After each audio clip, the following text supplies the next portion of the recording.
Assalamualaikum warahmatullahi wabarakatuh. Bismillahirrahmanirrahim. Alhamdulillahirrahmanirrahim. Wa bihi nasta'in ala umuri dunya waddin. Wassalatu wassalamu ala asyrafil mursalin wa ala alihi wa sahbihi ajma'in wa man tabi'ahum bi ihsan ila yaumiddin wa sallim tasliman katsiran bi rahmatika ya arhamar rahimin. Allahumma zidna wa la tanqusna wa akrimna wa la tuhinna wa a'tina wa la tahrimna wa athirna wa la tu'thir alaina wa awdina warda 'anna. Alhamdulillah, kita kembali memuji Allah setiap pagi, setiap saat, setiap waktu kita menerima nikmat Allah 24 jam, siang malam, petang pagi. Kita dibalut nikmat. Subuh ini nikmat berada di rumah Allah. Allah ringankan langkah kita. Allah beri kita prioritas untuk mendatangi rumahnya. Dan Allah beri kita prioritas untuk bertazkirah sejenak sudah sholat subuh. Melanjutkan tazkirah yang sudah 2 pagi tentang Fatihah yang kita baca puluhan kali setiap hari. Kemarin sudah dibicarakan tentang Alhamdulillahirrahmanirrahim, Ar-Rahmanir-Rahim, Maliki Yaumiddin. Sekarang Iyyaka na'budu wa iyyaka nasta'in dan ihdinas shiratal mustaqim, shiratal ladzina an'amta 'alaihim ghairil maghdubi 'alaihim waladdallin. Amin. Sudah dibicarakan bila kita membaca Alhamdulillahirrahmanirrahim, Allah menjawab Abid hamidani abdi. Kalau kita membaca menyebut Ar-Rahmanir-Rahim, Allah menjawab, merespon Athna alayya abdi. Bila kita meneruskan bacaan Maliki Yaumiddin, Allah menjawab Majjadani abdi. Dan bila kita membaca Iyyaka na'budu wa iyyaka nasta'in, jawaban Allah, hadza baini wa baina abdi wa li abdi ma sa'a. Ini adalah di antara bulan hambaku. Hambaku akan memperoleh apa yang dipintanya. Jadi ulama melihat waktu kita baca Iyyaka na'budu wa iyyaka nasta'in itu jangan liar pikiran kita. Kita fokus kepada apa yang kita minta. Terutamanya agar kita menjadi hamba yang terbaik.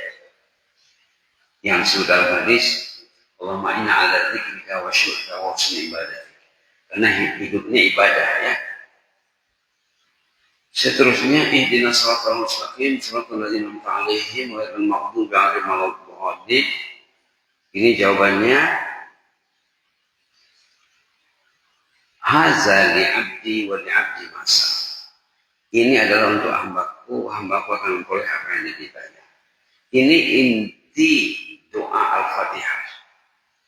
Karena Al-Fatihah itu mengandung doa. Intinya, selain pada pujian, kita minta dibimbing Allah kehidupan kita ini. Kita minta perjalanan hidup kita dipimpin oleh Allah. Ihdina. Tunjukilah kami. Berilah kami hidayah. Pimpinlah kami, ajarlah kami, bimbinglah kami. Itu maksud ihdina. Kita minta dibimbing menuju as-siratal mustaqim, jalan yang betul. Karena dalam hidup ini banyak yang tak betul. Kalau renggang hati dari masjid itu tidak betul perjalanan hidupnya. Kalau renggang kehidupannya dari Al-Quran, itu sudah lari perjalanan hidupnya. Kalau jauh dari ilmu, belajar itu wajib. Minal mahdi ilal lahdi. Dari boyan sampai tinggalan. Orang beriman dia mesti berniat nak belajar dan mengajar. Kalau lari dari ilmu, berarti sudah lari. Settingnya sudah lari. Subhanallah. Sudah lari. Maka kan tidak dibimbing oleh Allah. Dan dalam ihdina ini banyak poinnya. Satu, kita minta dibimbing ihdina. Kedua, kita minta as-siratal mustaqim. Ketiga, siratal mustaqim itu apa? Siratal ladzina an'amta 'alaihim. Jalan golongan hamba Allah yang terpilih, yang confirm, yang pasti bahagia hidupnya, sukses hidupnya. Alladzina an'amta 'alaihim, ini orang yang sukses hidup. Orang yang gagal, al-maghdubi alaihim jangan dhalin. Jadi dalam ihdinas siratal mustaqim sampai akhir ayat ada 3 kelompok manusia. Al-mun'am alaihim yang mendapat nikmat Allah. Ini tidak dalam doa Al-Fatihah.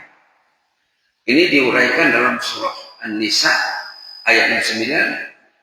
Yang satu ini 4 penjabarannya minan nabiyyin was-siddiqin wasyuhada was-shalihin. Jadi bila kita minta ihdina, bimbinglah kami menuju jalan yang betul, jalan golongan hambamu yang pasti mendapat nikmat, pasti hidupnya bahagia, pasti sukses, yaitu para nabi, para siddiqin, anbiya, siddiqin, syuhada dan shalihin. Penjabarannya dalam surah An-Nisa ayat 9. Sementara kita menolak, kita tidak mau al-maghdubi alaihim, orang yang hidupnya dimurkai Allah. Kata ulama di baris depannya Yahudi. Kemudian walau dhalin di baris depannya Nasrani. Dalam Fatihah sudah ada pertarungan, konflik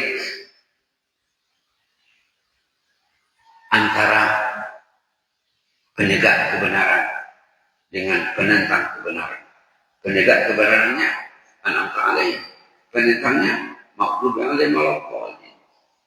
Jadi orang-orang yang non-muslim yang paham Fatihah ini, mereka takut dengan Fatihah ini. Subhanallah. Jadi kita mesti menentukan sikap kita dalam kehidupan ini. Menurut satu riwayat, jawaban Allah yang terakhir, aku membagikan Fatihah antara aku dan hambaku kepada 2, separuh untukku dan separuh untuk hambaku. Mulai dari Alhamdulillah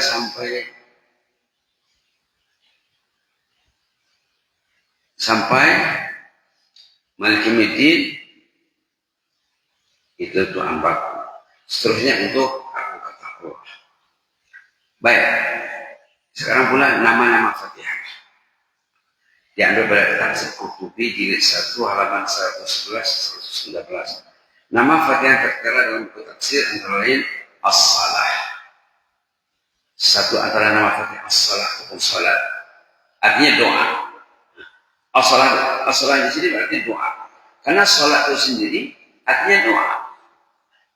Yang kedua Asy-Syifa, penawar, penyembuh.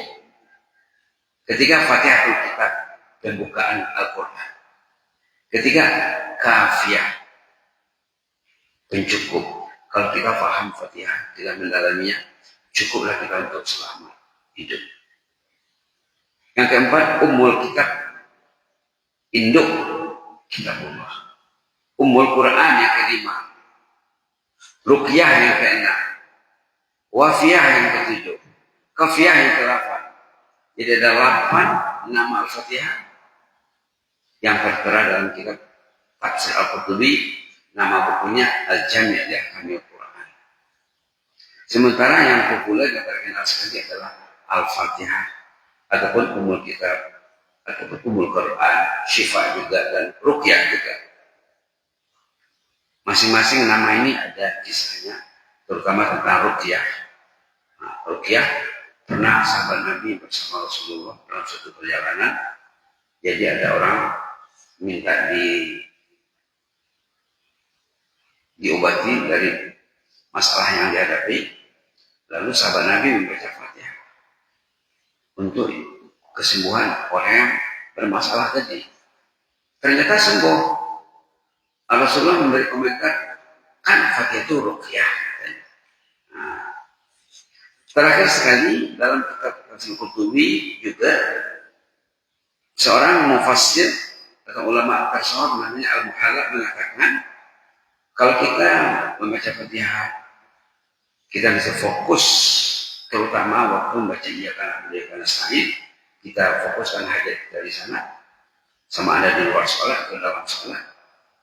Kalau kita ada masalah kesehatan istri atau anak atau ahli keluarga, bisa kita gunakan Fatihah ini untuk syifa tadi ya, untuk jalan kesembuhan insyaallah.